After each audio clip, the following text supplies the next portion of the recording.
नमस्कार मित्रांनो, अजून हा माझा एक नवीन व्हिडिओ. बीड आता विधानसभेची जी निवडणूक पार पडली त्यामध्ये मला बंदोबस्त लावण्यात आला होता परळी या ठिकाणी मला बंदोबस्त लावण्यात आला होता.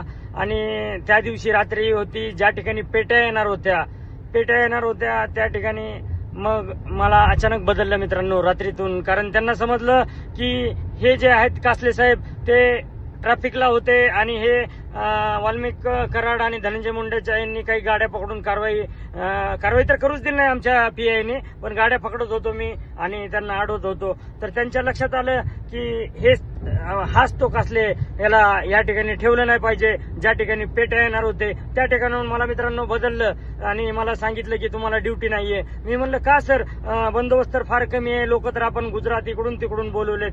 ते म्हणले नाही, तुम्ही रिझर्व्हर असाल, तुम्हाला ड्युटी लावण्यात आली नाही. मी सगळ्यांना विचारपूस केली का नाही मला ड्युटी लावली. मला वेगळं वाटायला लागलं, सगळ्यांमध्ये सगळेजण ड्युटी करायला लागले, मला वेगळं. मग दुपारचे 12 वाजले मित्रांनो आणि मग 12 वाजताना एक माझे मित्र आले आणि त्यांनी मला गाडीत म्हणले चला आपण जाऊ जेवायला वगैरे. त्याच्या आधी एक गोष्ट घडली मित्रांनो. त्याच दिवशी माझ्या अकाउंटवरती 10 लाख रुपये आले. संत बाळूमामा कन्स्ट्रक्शन या अकाउंटहून माझं जे अकाउंट आहे, पगाराचं account, Ranjit Gangadhar Kasle Axis bank, मी नंबर बी देतो, त्या अकाउंटवर त्याच दिवशी 10 लाख रुपये आले.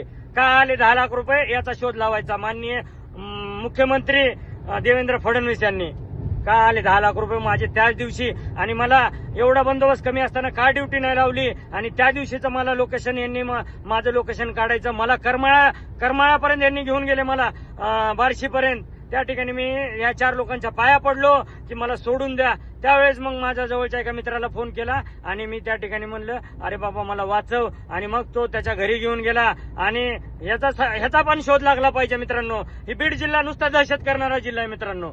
चला, अजून भरपूर पोस्ट येतील. आता ह्याचा शोध लागला पाहिजे मित्रांनो.